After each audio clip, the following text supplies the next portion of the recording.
Welcome back to my real estate podcast with David Libertor. I'm your host, and today we're diving into something that honestly, I think a lot of waterfront homeowners in Florida don't fully understand. This thing called the 50% rule.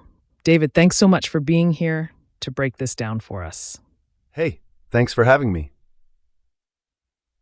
Yeah, the 50% rule is one of those regulations that can really catch people off guard, especially if they're dealing with substantial damage or thinking about major renovations on their waterfront property.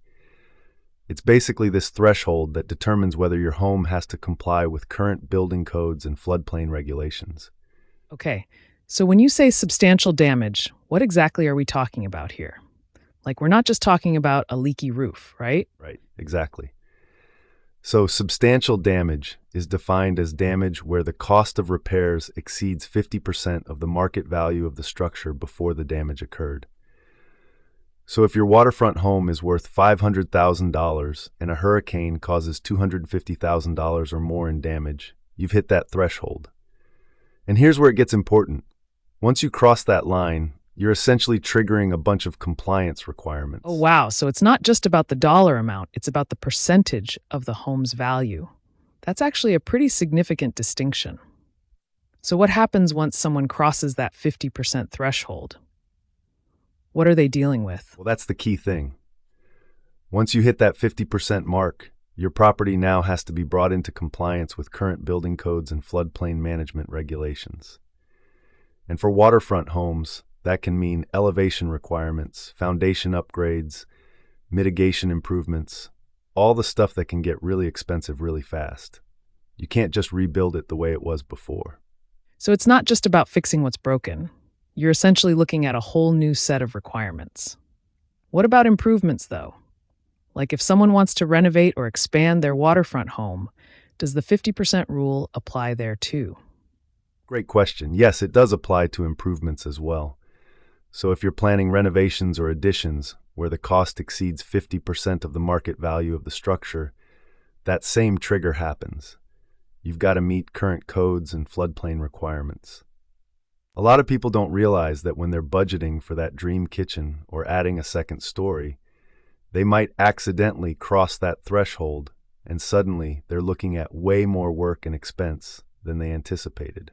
That's actually really important for people to know before they even start planning.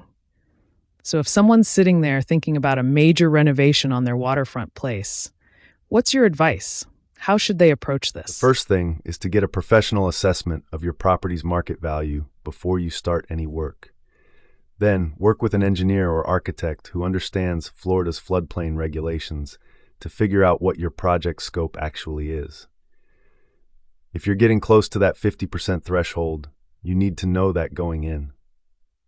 And honestly, sometimes it makes sense to phase improvements differently or adjust your plans to stay under that limit. It's all about understanding the rules before you commit to the project. That makes total sense. So it's really about doing your homework up front rather than getting surprised halfway through. I imagine there are also some nuances depending on where exactly your waterfront home is located in Florida, right? Absolutely. Different municipalities have different interpretations and sometimes stricter requirements.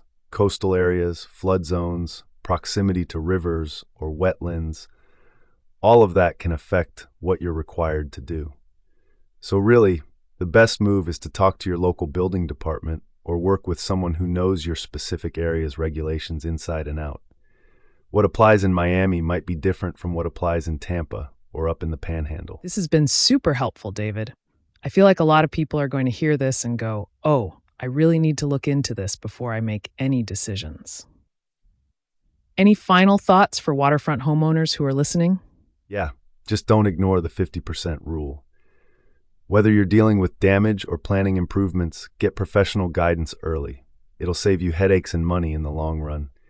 And honestly, understanding these regulations is part of being a smart waterfront property owner in Florida. Love that. David Libertor, thanks so much for breaking this down for us. Really appreciate you taking the time to help our listeners navigate this stuff. If you want to connect with David or learn more about waterfront real estate in Florida, you can find him through the show notes. Thanks again, and we'll catch you on the next one.